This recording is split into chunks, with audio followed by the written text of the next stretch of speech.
और रिस्क खुला है। और मेरे ख्याल से वो आज एक हेडलाइन में जो आपने पढ़ा, भरमार लगी है लार्ज ट्रेड्स की। बिल्कुल, ये रिजल्ट सीजन खत्म हुआ नहीं कि ये सब शुरू, बस रिजल्ट सीजन खत्म, सब वेट ही कर रहे थे कि बस अर्निंग सीजन खत्म हो जाए। और मैं ये मान रहा हूँ कि अब बाजार में ना एक ओवर सप्लाई का रिस्क है, ठीक है। और देखिए ऑब्वियसली सब अच्छे बाजार में ही होता है, खराब बाजार में कौन आईपीओ लेके आता है, ठीक है। पहली बात तो 3 से 4 ब्लॉक डील हो रही हैं, 3 तो सिलेबस में हैं, ठीक है। Tenneco, doctor Agarwal health care और थायरोकेयर, ये 3 तो सिलेबस में हैं। इसके अलावा मुझे सुनने में आया कि शायद कुछ 1-2 आउट ऑफ सिलेबस भी हो जाए, वो मतलब उसका भी एक चांस रहेगा। अच्छी बात यह है, अच्छी बात कहें जो भी कहें, कि कुछ जो ब्लॉक डील्स हो रही हैं वो विंडो में हो रही हैं, ठीक है। तो ये थोड़ा सा एक शायद आप फिर भी एक आप उसको फेवरेबल ले लें, लेकिन फिर भी फैक्ट है कि ब्लॉक डील्स हो रही हैं, ठीक है।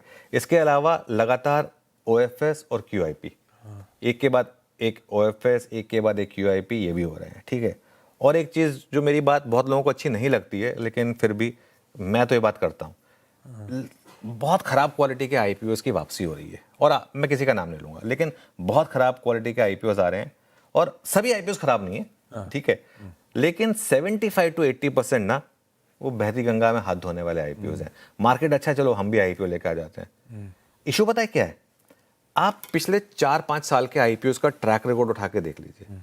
इशू होता क्या है ना, आईपीओ ना तेजी के मार्केट में आते हैं, और आईपीओ के टाइम पर सब एक्टिव होते हैं, सबकी एक भाई मर्चेंट बैंकर्स होते हैं, सबकी पीआर एजेंसीज होते हैं, सबके इन्फ्लुएंसर्स होते हैं, माहौल बना रहता है, सबका माहौल बना रहता है, सब माहौल बना के रखते हैं आईपीओज़ के टाइम पर, ठीक है, क्योंकि उन आईपीओ का एक बजट होता है ना उस समय पर। लेकिन आईपीओ लिस्ट हो जाए ना, उसके बाद कोई उनकी बात नहीं करता।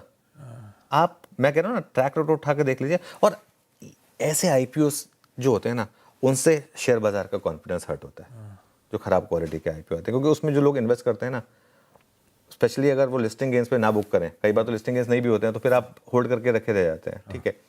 और होता क्या है कि मेरा मानना यह है कि 20 में से एक आईपीओ होता है जो लॉन्ग टर्म में आपके लिए वेल्थ बना के देता है। और ये मैं नहीं कह रहा हूँ, ये डेटा कह रहा है, ठीक है।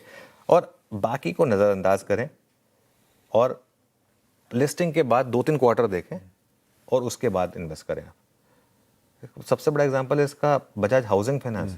अगर आपको अलॉटमेंट मिल गई तो अलग बात है, नहीं मिला और आपने लिस्टिंग मिला, उसके बाद तो आपने वो भाव देखे नहीं है, उल्टा आधा हो गया स्टॉक।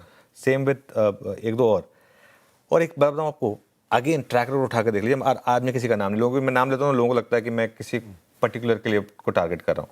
90% से ज़्यादा शेयर आपको लिस्टिंग प्राइस से 20 से 40% मिनिमम डिस्काउंट में मिल जाएंगे। कुछ तो इससे भी ज़्यादा है, कुछ तो 80-90% डिस्काउंट पे आ चुके हैं, चलो उनकी तो मैं बात ही नहीं करूँगा, बट 90% के आईपीओ आपको 20 से 40% डिस्काउंट पे मिल जाएंगे, ठीक है।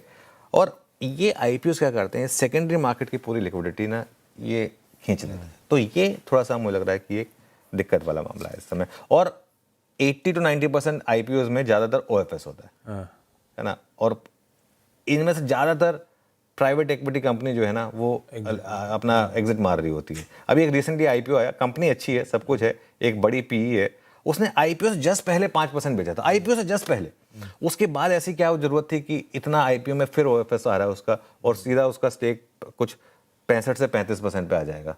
तो ये थोड़ा सा ना मुझे मतलब एक रिस्क फैक्टर लगता है मार्केट के लिए। नहीं, रिस्क सही कर